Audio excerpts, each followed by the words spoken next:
The same one that said, when Jesus came up to him, Jesus said, follow me. Peter dropped the nets.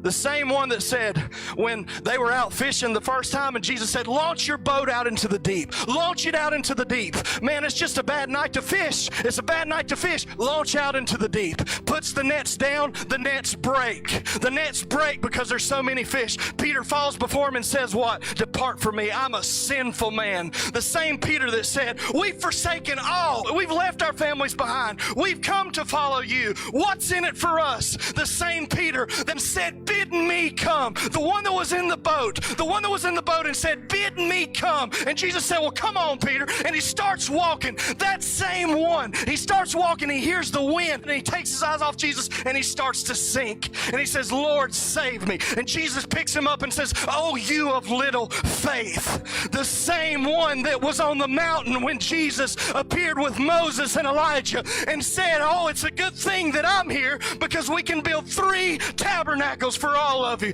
The same one that Jesus got at his feet and said, let me wash him. And Peter said, you'll never, ever, ever wash my feet. And Jesus said, if I don't wash your feet, then you don't have any part with me. And Peter said, well, wash my hands, wash my head. The same one that said, thou art the Christ. The same one that said, though all shall be offended, I never will be. And Jesus said, you're going to deny me 3 times tonight, Peter. And then Peter said, no, I'm going to die with you tonight.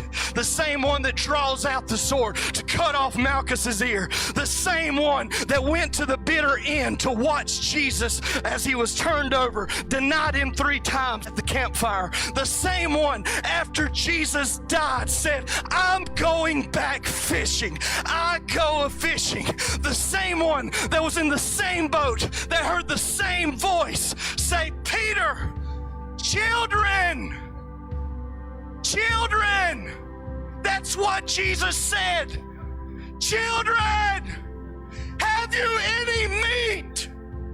No, I don't have any. The fish were under the boat, but they needed the word. He said, cast on the right side. This time, the nets didn't break because it's a symbol of finally, Peter, you're able to hold the men. You're finally able to be the fisher of men, the fisher of Anthropos.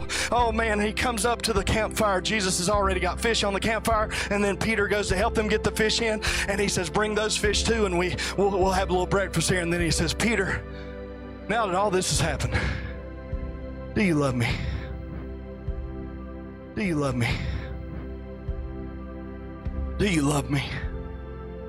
After I've already been through death, hell, and the grave, and I'm sitting here right before you with your fish on this fire, with your Anthropos burning, as your Anthropos is on these coals, everything that you stood for as a man to build your own kingdom, is all that's becoming breakfast for you right now. Do you love me? Jesus, you know I love you. Feed my lambs. Peter, do you love me? Jesus, you know I love you. Feed my sheep. And he denied him 3 times, and he asked him 3 times. The 3rd time, Peter, do you love me? And feed my sheep. And then we see him walk up to this man at the beautiful gate. He says, I don't have nothing from Caesar to give you. I don't have any manhood to give you. I don't have any of my own kingdom to offer you anymore. I can't put any change in your cup. But in the name of Jesus, I give you what I have. Rise up and walk. Walk. And it says the man leaped to his feet. Of course he leaped. Of course he leaped. Because the child was on the throne.